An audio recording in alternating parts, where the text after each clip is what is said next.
So you talk also about this equation of like challenge skills balance.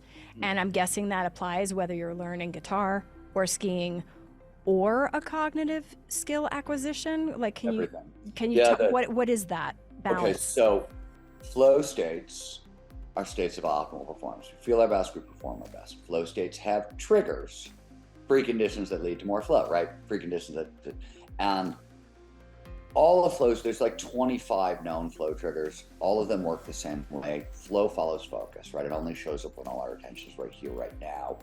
That's what the triggers do. They drive our attention into the present moment. The most famous of all these triggers, what's often called the golden rule of flow, is the challenge skills balance. And the idea is we pay the most attention to the challenge of the task at hand when the challenge slightly exceeds our skill set. So you want to stretch but not snap, right? Emotionally, it sits, there's something called the flow channel that sits not exactly on, but very near the midpoint between boredom, not enough stimulation here, I'm not paying any attention, and anxiety, whoa, way too much, right? In between is this sweet spot for attention. If you speak physiology, it's the Erbs-Dobson curve. In psychology, it's the flow channel. And here's what's interesting. So you mentioned earlier 1 inch at a time. So Mihaly Csikszentmihalyi, a Google mathematician, sat down a bunch of years ago, 10, 15 years ago, and tried to calculate, do we know the difference between challenge and skills? Can you put a number on it? And this was a back of the envelope that took a guess, really, and it was 4% difference between challenge and skills. So and we took that 4% number and ran a bunch of tests on it. It's very hard to test. It's very, very, very hard to test, and I don't think we learned anything definitive, except, yeah, it seems to be deadly accurate.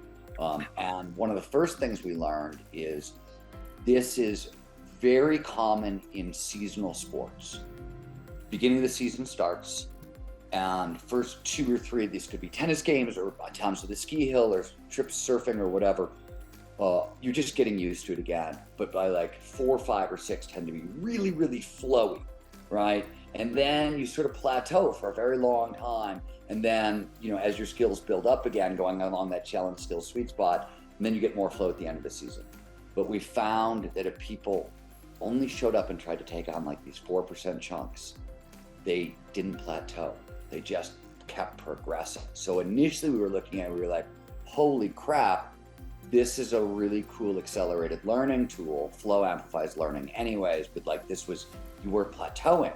So, wow, this was neat. And then when I was doing the research for Our Country, and this goes back to something you said, this was one of the most crucial insights in going forward with Our Country, was the realization that in older adults, and older adults, I mean like pretty much anybody over 35 at this point, especially if you're trying to learn a physical skill, but this can apply anywhere.